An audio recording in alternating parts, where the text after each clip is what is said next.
बच्चों स्वस्थ और मस्त? ठीक है।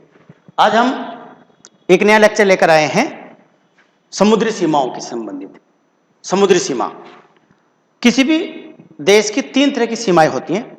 मैं आपको बताता हूं। देखो, ये ग्लोब बोलते हैं इसको कभी पृथ्वी नहीं बोलते, ध्यान रखना, इसको ग्लोब बोलते हैं कि ये ग्लोब है। पृथ्वी चपटी होती है तो पृथ्वी का आकार दूसरा है, ग्लोब का आकार दूसरा होता है, ये ग्लोब बोलते हैं।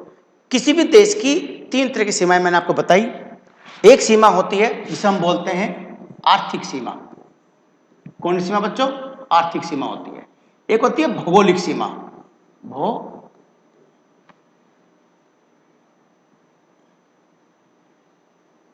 इसमें ये सही रहेगा। देखो, आर्थिक सीमा,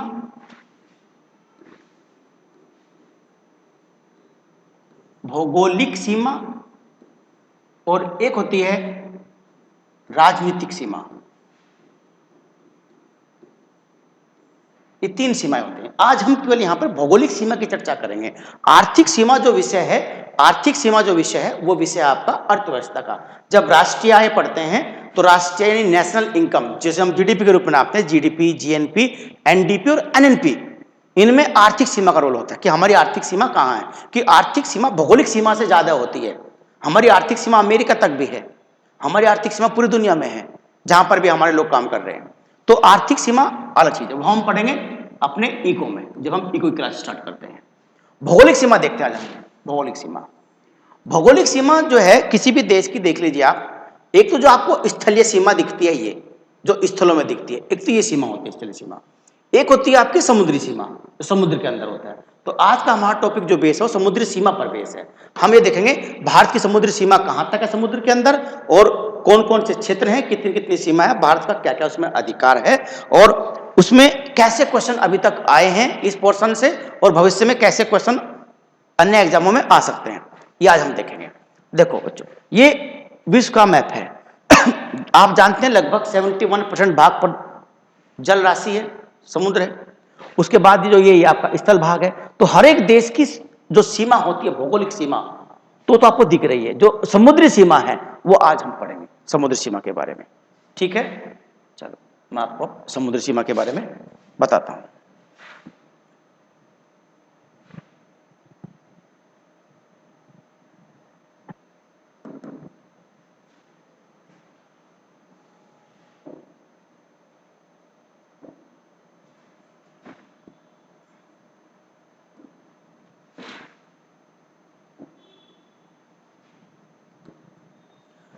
समुद्री सीमा, मैं आपको एक मैप बनाकर दिखाता हूं भारत का।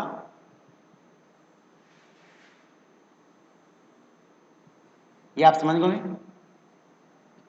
किसका मैप मैं बना रहा हूं? भारत का है, किसी और का है? भारत का ही मैप है। ये गुजरात राज्य है बच्चों, और यहां से मैंने ये मैप इस तरीके से बनाया है।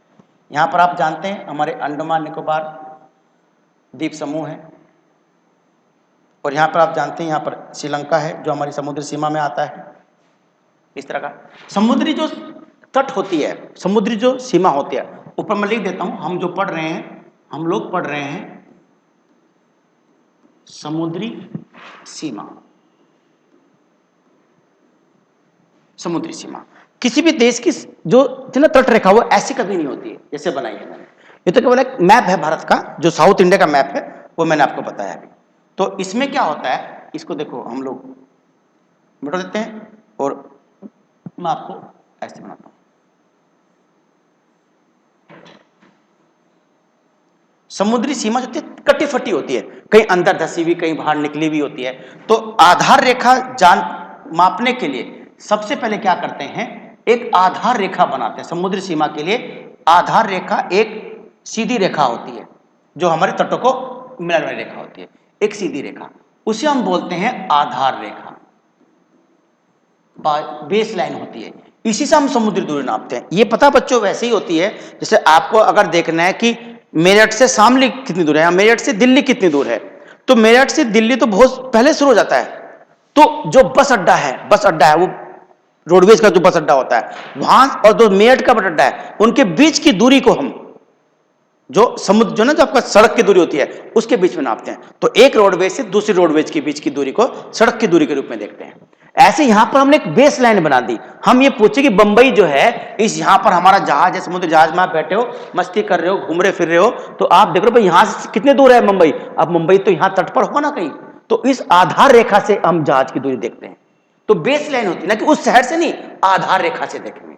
तो आधार रेखा किसी भी देश की जो तट होते हैं, जो कटे फटे तट होते हैं, उनको मिलाने वाली रेखा को बोलते हैं आधार रेखा। क्वेश्चन पूछा गया है कि किसी भी देश की जो किसी समुद्र तट की जो शहर की दूरी होती है वो किस रेखा से नापते हैं, उसे आधार रेखा कहते हैं।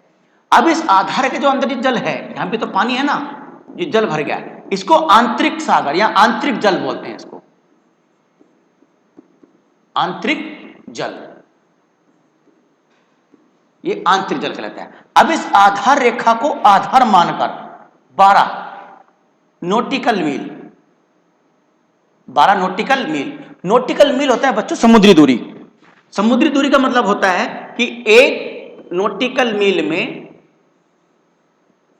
एक नॉटिकल मील बराबर 1852 मीटर, 1852 मीटर, 1852 मीटर के बराबर होता है एक नॉटिकल मील। तो समुद्र में, जो समुद्र में जाते हैं घूमते फिरते हैं, वो नॉटिकल मील में दूरी नापते हैं उसको। तो एक नॉटिकल मील बराबर 1852। हर एक का पैमाना अलग अलग होता है। समुद्र की दूरी का पैमाना है, हम इसमें किलोमीटर में नहीं नापेंगे, हम इसको नॉटिकल मील में नापेंगे। समुद्र की गहराई मापते हैं हम किस में, फैदम में नापते हैं। और ये ठीक है, चलो। तो अभी जो आधार रेखा है इससे 12 तक हम क्या बोलते हैं, इस 12 तक, 12 नॉटिकल मील तक के हम जो इस सागर है जो यहां जल भरा हुआ है, इसे बोलते हैं बच्चों क्षेत्रीय सागर। क्या बोलते हैं, क्षेत्रीय सागर बोलते हैं इसको। ये क्षेत्रीय सागर है बच्चों, ये क्या है, ये क्षेत्रीय सागर है। ये क्षेत्र सब बताऊंगा, अभी बताऊंगा सब विशेषता है आपको कि इसकी क्या विशेषता होती है, इसकी क्या विशेषता होती है, इसकी क्या विशेषता। अब इस आधार रेखा से और 12 नॉटिकल मील, 12 एनएम, यानी कुल मिला के यहां से कितना हो गया, 24 हो गया। तो यहां से कितना हो गया, 24। तो इससे कितना हो गया, 12। अभी मैं यहां 12,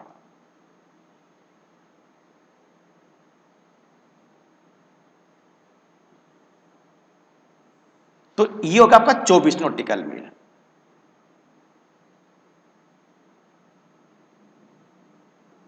चौबीस नॉटिकल मील, तो 24 नॉटिकल मील हो गया। आजा भाई, कट जा, चलो।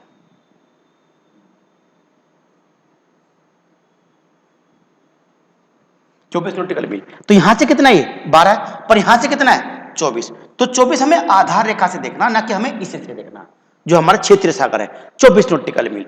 अब इस 24 नॉटिकल मील के क्षेत्र को हम बोलते हैं बच्चों, क्या पता है, इसको हम बोलते हैं अविच्छन मंडल। अवि अदच्य छ न, अविच्छन मंडल। एक नाम हो रहा है इसका संलग्न क्षेत्र, संलग्न क्षेत्र, ये अविच्छन मंडल है। अविच्छन मंडल या संलग्न क्षेत्र बोलते हैं। ये कितना होता है, 24 नॉटिकल मील। अब इसी आधार रेखा से 200 नॉटिकल मील, 200 एनएम, 200 नॉटिकल मील के क्षेत्र को बोलते हैं, यहां पर इस क्षेत्र को बोलेंगे हम लोग, इसको बोलते हैं विशिष्ट आर्थिक क्षेत्र। विशिष्ट आर्थिक क्षेत्र, या एक नाम हो रहा है इसका ई ई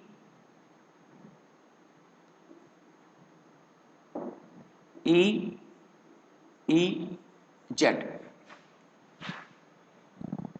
ईईजेड। एक है अनन्य क्षेत्र। विशिष्ट आर्थिक क्षेत्र, स्पेशल इकोनॉमिक जोन, विशिष्ट आर्थिक क्षेत्र, वी, अच्छा एक मिनट, ये गलती से लिखा गया,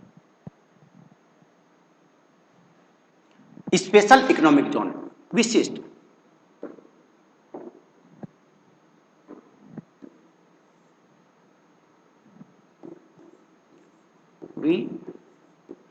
विशिष्ट, विशिष्ट आर्थिक क्षेत्र बोलते हैं, या स्पेशल इकोनॉमिक जोन बोलते हैं, या अनन्य क्षेत्र बोलते हैं इस क्षेत्र को।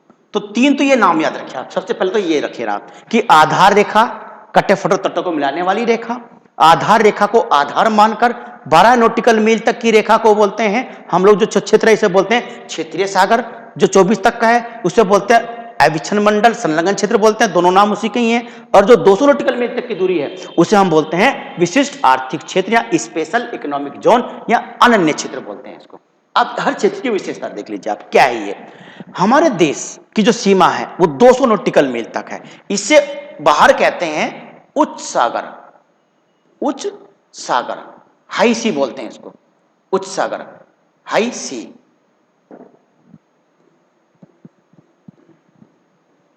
उच्च सागर बोलते हैं। इस पर बच्चों यूएनओ का अधिकार है, यूनाइटेड नेशन ऑर्गेनाइजेशन। संयुक्त राष्ट्र संघ मुख्यालय न्यूयॉर्क में है।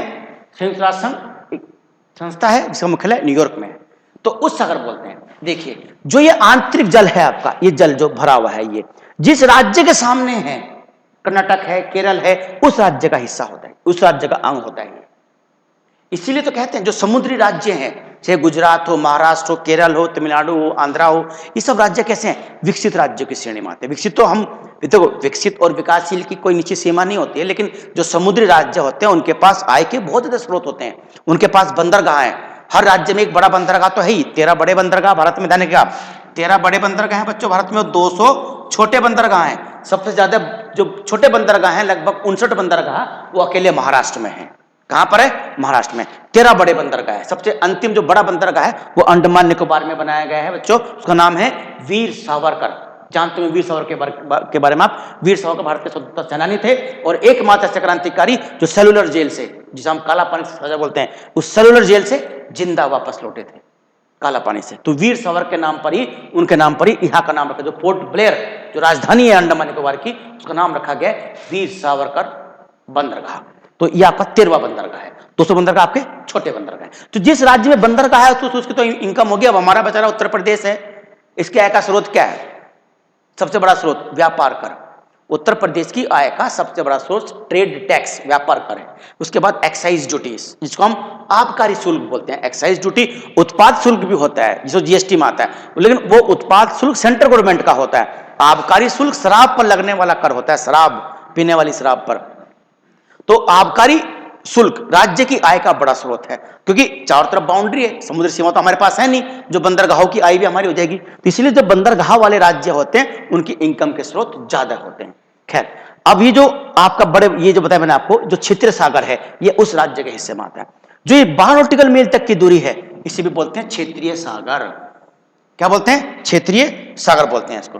तो जो क्षेत्रीय सागर है बच्चों, ये क्षेत्रीय सागर जो है, ये जिस राज्य के हिस्से में, जिस राज्य के सामने आता है, उस राज्य का होता है क्षेत्रीय सागर। ये अब ये महाराष्ट्र का तो महाराष्ट्र के अंदर में होगा, केरल का तो केरल के अंदर में होगा, और इस क्षेत्र में भारत को और उस राज्य को सारे अधिकार होते हैं, पूरे अधिकार हैं। जो भूखंड में अधिकार है वो अधिकार इस पूरे समुद्र के अंदर हैं। जैसे साफ सफाई करनी हो, नए द्वीप खोजना हो, महाद्वीपीय मग्न तट जो इसी इलाके में होते हैं, जहां से हम तेल के नए कुएं खोजते हैं, तेल के नए स्रोत खोजते हैं, वो यहीं होते हैं। मछली पालन क्षेत्र वो यहीं होता है। जो मत्स्य, जो ना मछुआरे घूमते रहते हैं मछली के लिए, वो यहीं सब पाए जाते हैं।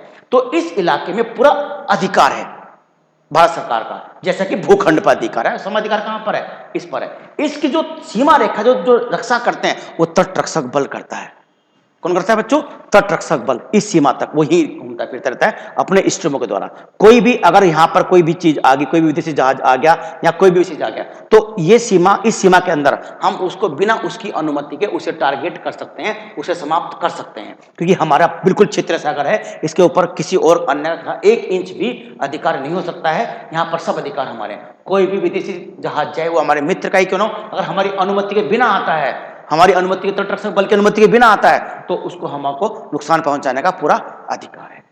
24 नॉटिकल मील के क्षेत्र को बोलते हैं अविच्छिन्न मंडल संलग्न क्षेत्र। इस क्षेत्र में जाने के बाद भी भारत सरकार का अधिकार हो जाता है, उस राज्य सरकार के अधिकार की इसमें कमी आ जाती है। तो ये भारत सरकार के अंडर में आता है पूरा का पूरा इलाका। इस क्षेत्र में भारत को कौन कौन से अधिकार हैं, ये पूछा गया क्वेश्चन है। एक एग्जाम हुआ था पोस्ट ऑफिस का, उस एग्जाम में ये क्वेश्चन आया था बच्चों। ठीक है, इसमें क्या अधिकार है? वित्तीय अधिकार। कोई विदेशी जहाज आ गया, समुद्री जहाज, बड़े बड़े समुद्री जहाज होते हैं, आ गया कोई विदेशी जहाज, तो उस जहाज से टैक्स वसूल करने का अधिकार, इसे बोलते हैं सीमा शुल्क, कस्टम ड्यूटी बोलते हैं। तो वो अधिकार इस क्षेत्र में है। नए द्वीप खोजने का अधिकार, बाकी जो भी साफ सफाई करने का अधिकार, जो भी आर्थिक संसाधन है यहाँ के, जो भी प्राकृतिक संसाधन है, इसे बोलते हैं ना, एक ओटेक एनर्जी होती है, ओटेक एनर्जी जानते होंगे आप, OTEC। बहुत सारे लोगों ने तो ओटेक एनर्जी पहली बार सुनी होगी। ओशन थर्मल, ओशन थर्मल कुछ इसके अंदर बोलते हैं नीचे की एनर्जी होती है, ओटेक एनर्जी रखेगा याद रखो, ओटेक एनर्जी टैक्स से बनता है, ओशन थर्मल एनर्जी। तो ये जो ना, ये मीथेन होती है, जो समुद्र के अंदर जो कण है, समुद्र के अंदर बहुत सारी चीजें समुद्र के अंदर सड़ जाती हैं, समुद्री वनस्पति होती है, सड़ती है, तो कौन सी गैस बनती है? मीथेन। उस मीथेन को हम जो बाहर निकालते हैं उसको बोलते हैं बच्चों ओटेक एनर्जी। तो वो ओटेक एनर्जी निकालने का अधिकार सब भारत को यहाँ पे इसके अंदर मिला हुआ है। कहां तक? 24 नॉटिकल मील तक। यही क्वेश्चन आया था एग्जाम में कि किस सीमा तक, किस नॉटिकल मील तक और किस क्षेत्र के नाम तक भारत को वित्तीय अधिकार समुद्र के अंदर है 24 नॉटिकल मील। और ये अधिकार समुद्र के अंदर नहीं है, समुद्र से ऊपर जो वायुमंडल है वहां पर भी ये अधिकार भारत को है। हमारी सीमा केवल यहीं तक नहीं है, जो हमारा वायुमंडल है ना, ये भी हमारी सीमा में आता है पूरा हिस्सा। अब ये भारत है, जो ये वायुमंडल है, तो वायुमंडल से छो मंडल हो, चाहे वो आपका जो है, उसके बाद समताप मंडल, मध्यम मंडल, कोई भी मंडल हो, उस वहां तक हमारा, इस सीमा तक अगर हमारी 200 नॉटिकल मील ये बैठती है, तो यहां तक वायुमंडल हमारा और किसी का नहीं है, ये वायुमंडल भी हमारा ही है। तो यहां पर भी कोई हमारी अनुमति के बिना परिंदा भी पर नहीं मार सकता, ये यहां तक होता है। इस 200 नॉटिकल मील में कोई गलती से आ गया अगर, तो उससे हम पहले पूछेंगे भाई साहब क्यों आ गया, बताइए किस लिए आया, क्या कुछ समस्या आपको बताइए, क्या समस्या? आगे समस्या ये होगी मैं भूल गया यहाँ से, अब यहाँ से दूर, क्योंकि तो समुद्र के अंदर दीवार तो बनी हुई नहीं है, क्या आपको पता है कि भाई यहाँ ये है, यहाँ ये है, तो इसलिए यहाँ पर ना बड़ा कंफ्यूजन होता है समुद्र के बीच जाने के बाद। पर अब तो बहुत सारी टेक्नोलॉजी आ गई, बहुत सारी चीजें आ गई हैं, अब ऐसा नहीं होता है। ये तो कहने वाली बातें होती हैं कि अब वो प्रवेश करता है, लेकिन फिर भी उसके बावजूद भी तूफान आते हैं, उसमें कई बार नेटवर्क गायब हो जाता है, तो पता चल पाता है। तो हमारे क्षेत्र में गलती से भी आएगा, तो हम कहा नहीं भाई साहब आए हो ना, तो कुछ तो देना ही पड़ेगा। क्या दोगे? टैक्स दोगे, पैसे दो हमको, सीमा शुल्क। कितना लोगे? जितना लगता है उतना लेंगे आपसे, ज्यादा नहीं लेंगे, कम, जितना लगता है उतना लेंगे, तो टैक्स लेंगे फिर यहाँ से। तो हमें यहाँ वित्तीय अधिकार पूरा मिला हुआ है इस वाले क्षेत्र में, ठीक है ना, 24 नॉटिकल मील तक।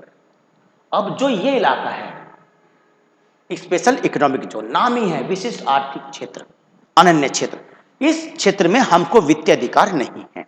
कोई भी जहाज आ सकता है, किसी का भी जा सकता है, किसी को भी हो सकता है, कोई भी जा सकता है जहाज, किसी का जा सकता है यहां पर। लेकिन नए द्वीप जो खोजे जाएंगे, चाहे उसको कोई देश खोजे, हम खोजे पाकिस्तान, पाकिस्तान का खोज सकता है, अमेरिका खोज सकता है, चीन खोज सकता है, रसिया खोज सकता है। तो जो भी कोई नए द्वीप खोज रहा है, ऐसे नया द्वीप मिला, कोई नया तेल का कुआं मिला मान लिया, तो तेल कुआं खोजा अमेरिका ने, मिलेगा हमें, क्यों? हमारे अनन्य क्षेत्र में है वो तेल का कुआं, वो किसी के पास नहीं है, वो हमारे क्षेत्र में है। तो जो भी संसाधन है प्राकृतिक, वो हम दोहन करेंगे उनका, ठीक है ना, पर साफ सफाई भी हमें करनी पड़ेगी। लेकिन जो अन्य आ सकते हैं, हम उनको टोक नहीं सकते, हम उनको रोक नहीं सकते, वो आ सकते हैं क्षेत्र में, खोज सकते हैं, पर ये क्षेत्र हमारा अनन्य क्षेत्र है, हमारा विशिष्ट आर्थिक क्षेत्र है। तो वित्तीय अधिकार तो है नहीं, लेकिन साफ सफाई करने का अधिकार और बाकी जो जैसे अन्य अधिकार, साफ सफाई का जो प्राकृतिक संसाधन है उनका अधिकार, जो मछली क्षेत्र है, मछली जो मछुआरे घूमते हैं उनको पकड़ने का अधिकार, वो हमारा अधिकार है। कोई और खोजता है तो वो भी हमारे अंदर आएगा। अब जो ये उच्च सागर है, हाई सी, इस पर अधिकार हमारा नहीं है, ये अधिकार यूएनओ का है, यूनाइटेड नेशन ऑर्गेनाइजेशन, ठीक ना, ये इसके अधिकार में आता है उच्च सागर। अब यहां पर कोई भी देश खोज सकता है, वो भी कर सकता है। मान लिया किसी देश ने कोई नया कुआं खोजा, भाई वाह भाई वाह, तेल मिल गया, क्या बात है, तो क्या होगा? उसका कुछ नहीं होगा, उसका फिर अंतर्राष्ट्रीय संस्थाएं होती हैं, वो संस्थाएं उसका निर्णय करती हैं ये किसने सबसे पहले खोजा। अब सबसे पहले खोजा पाकिस्तान ने, ऐसा हो सकता है क्या? कभी नहीं हो सकता। किसने खोजा? अब रूस ने खोजा, हाँ जी ऐसा हो सकता है। किसने खोजा? यूएसए ने खोजा। तो ये हो सकता है, जो जिसने पहले खोजा वो उसको मिल जाता है। सामान्य नियम तो यही है, पहले आओ पहले पाओ। तो ये स्थिति होती है, ये हाई सागर होता है। तो मुझे लगता है कि तीनों चीजें क्लियर हो चुकी होंगी, अगर नहीं होता तो बार बार आप वीडियो देख सकते हो। तो ये आपका आंतरिक जल है, ये आपका क्षेत्र सागर है, जिसको उस राज्य के अंडर में भी आता है, उसको भी इसका हिस्सा मिलता है। ये आपका 24 नॉटिकल मील तक ये भारत सरकार के अंडर में आता है, वित्तीय अधिकार है, पूरे हर प्रकार का अधिकार है, हमारी अनुमति के बिना कोई यहाँ प्रवेश नहीं कर सकता, परिंदा भी पर नहीं मार सकता, इसमें कोई भी आ सकता है। यहाँ पर हमारे वित्तीय अधिकार है, वित्तीय अधिकार नहीं है यहाँ पर हमारे, लेकिन यहाँ पर जो प्राकृतिक संसाधन है वो हमारे अंडर में आते हैं, और जो बाकी जो खोजबीन होती है, जो नई चीजें होती है, नए द्वीप बना सकते हैं, वो हमारा इस क्षेत्र में हो सकता है। तो ये था हमारा पूरा का पूरा समुद्री सीमा के अंतर्गत आता है। एक बात और बच्चों, जैसे ये श्रीलंका है, तो जो श्रीलंका है ये हमारे साथ दिखाया जाता है, ये हमारी समुद्री सीमा में आता है। श्रीलंका हमारी समुद्री सीमा 200 नॉटिकल मील तक है, इसकी भी 200 नॉटिकल मील तक है। तो दोनों की समुद्री सीमाएं आपस में टकराती हैं, तो दोनों के भी समझौता हो रखा है कि भाई यहां तक तेरा, यहां तक मेरा है, तो इसलिए हमारे साथ दिखाया जाता है। जो हमारे ये है अंडमान निकोबार द्वीप समूह, अंडमान निकोबार द्वीप समूह हमारे लिए बहुत महत्वपूर्ण है। आप जानते हैं अंडमान निकोबार द्वीप समूह जो है वो हिमालय का ही निमज्जित भाग है, यानी ऐसा हिस्सा हिमालय का है जो समुद्र के अंदर रहेगा, वो पूरी तरह से ऊपर नहीं आ पाया। ये हिमालय का भाग है। जानते होंगे आप, जिसने पढ़ा होगा, म्यांमार पड़ता है इधर, उस म्यांमार में अराकोन योमा, अराकोन योमा ये हिमालय की चोटियां हैं, उन्हीं अराकोन और योमा का ये विस्तार है अंडमान निकोबार। इसीलिए तो यहां पर सैंडल पीक बहुत ऊंची चोटी है। और बेचारा लक्षद्वीप जो यहां पर है, हमारा लक्षद्वीप, ये देख लीजिए आप, लक्षद्वीप जो है वो कोरल का बना हुआ, प्रवाल भित्तियों का बना हुआ है, उसकी ऊंचाई समुद्र से बहुत कम है, इसलिए ग्लोबल वार्मिंग का जो खतरा है वो हमारे लक्षद्वीप को है, इससे कोई खतरा नहीं भाई साहब को। ये तो मस्त है, कतई मस्त, क्योंकि बड़े बड़े पहाड़ है, सैंडल पीक बड़ी ऊंची चोटियां हैं, ठीक ना। दो ज्वालामुखी भी है, बैरिन और नरकोंडम, ये है यहाँ पर great Nicobar, Indira point, Pygmalion point और पार्सन पॉइंट। एक ही बिंदु के 3 नाम है, Indira point, Pygmalion point, Parson point, जो हमारा ग्रेट निकोबार में है। ये हमारा अंतिम 6 डिग्री 4 मिनट उत्तरी अक्षांश पर है, और सबसे नजदीक का देश इसका इंडोनेशिया है। कौन सा है? इंडोनेशिया। ये क्वेश्चन भी आ चुका है यूपी पुलिस के एग्जाम में, ध्यान रखेगा। तो इंडोनेशिया, ग्रेट निकोबार का जो इंदिरा पॉइंट है, इसका दूसरा नाम पिग्मेलियन पॉइंट है, इसका एक नाम पार्सन पॉइंट भी है, उसके सबसे नजदीक का देश इंडोनेशिया, म्यांमार नहीं। ठीक है, अब मुझे लगता है कि इतनी लगभग 15-20 मिनट की वीडियो होगी, जितनी भी है उसमें लगभग आपको बहुत सारी इंफॉर्मेशन मैंने दे दी है। इसको आप स्क्रीनशॉट ले सकते हो, अपने नोट्स बना सकते हो। और बच्चों एक ध्यान रखिएगा, हम लोग अब ऑनलाइन प्लेटफॉर्म पर आ गए हैं, क्रांति मचाएंगे, क्रांति करेंगे। देख, हमने तो देखा ऐसे ऐसे लोग आते हैं जो 20, 21, 22 साल के लग रहे पढ़ाने में, बस बालों में हाथ मारना और दाढ़ी बढ़ाना और ये करना बस चलता रहता है। अरे हमेशा ध्यान रखिएगा बच्चों, टीचर, जिसे मास्टर बोलते हैं, वो आपके भाग्य का निर्धारक होता है, आपका जीवन बनाने वाला होता है। जो राष्ट्र निर्माण करते हैं उनका निर्माण अध्यापक करता है। क्या? जो राष्ट्र निर्माण करते हैं, आप जैसे युवा राष्ट्र निर्माण करते हैं देश के लिए, राष्ट्र को मजबूत करते हैं आप, और हम आप लोगों को मजबूत करते हैं। हम केवल आपको शिक्षा ही नहीं देंगे, हम आपको संस्कार भी देंगे, हम आपको अनुशासन भी देंगे। कि ऑनलाइन शिक्षा का सबसे बड़ा दुष्परिणाम यही है कि डिसिप्लिन खत्म हो गया, अध्यापक और जो शिष्य है, या शिष्य है, उनके बीच की जो दूरी है वो खत्म कर दी है। बहुत सारे अध्यापक इस तरह के हैं, वो समझ में नहीं आता कि वो अध्यापक कहें क्या कहें, इतनी इस तरह की बरगल्टी वाली बातें होती हैं बच्चों के साथ, हमें लगता है कि यार ये क्या चल रहा है। तो अध्यापक का तो एक दायित्व होता है, एक डिसिप्लिन में हमेशा अध्यापक को रहना चाहिए, और अध्यापक को हमेशा बच्चे की जो थिंकिंग है, जो वो कच्चा घड़ा है, कच्चे घड़े ही तो हैं आप लोग, हम आपको ढालेंगे, हम आपको आकार देंगे। तो आकार देने का मतलब केवल इंफॉर्मेशन देना नहीं होता, ये तो सूचना ही है, आपको किताबों से भी मिल जाएगी, कोई दिक्कत नहीं है। क्या और क्यों पर ध्यान रखिए, कोई भी चीज है तो वो क्यों है, क्या की सुना बहुत है, प्रैक्टिस करवाते हैं ये क्यों, आखिर क्यों जब तक क्लियर नहीं होगा तब तक। और एक दूसरी बात, शॉर्ट ट्रिक के चक्कर में बिल्कुल मत पड़ो, अपने अवचेतन मन को डेवलप करो। अवचेतन मन ही है सब कुछ। अवचेतन मन वो होता है जो आपके चेतन मन को कंट्रोल करता है। जब आप एग्जाम में बैठते हो तो आपका अवचेतन मन ही काम करता है, उसी में जो अंदर फीड हो रखा है वही आगे आता है। तो एक बार आप जो हमारे साथ जुड़िए, सब्सक्राइब कीजिए, हमारे चैनल को लाइक कीजिए, जो भी आपको समस्या है कमेंट्स कीजिए, और आपको देखना, आपको अगले 4 से 5-6 महीने में अगर आप हमसे जुड़ते हैं तो हम आपको जहां आप हैं उससे बहुत बड़े स्तर पर आपका जीएस, हिंदी, मैथ्स, रीजनिंग सब कंप्लीट कोर्स चलाएंगे। और आपको आप 6 महीने बाद आप हमसे कह सकते हो कि सर आपने जो है हमारा कितना बड़ा जो हमारा मनोविज्ञान हमारा बदला है, हमारा स्तर बढ़ाया आपने। जय हिंद, जय भारत।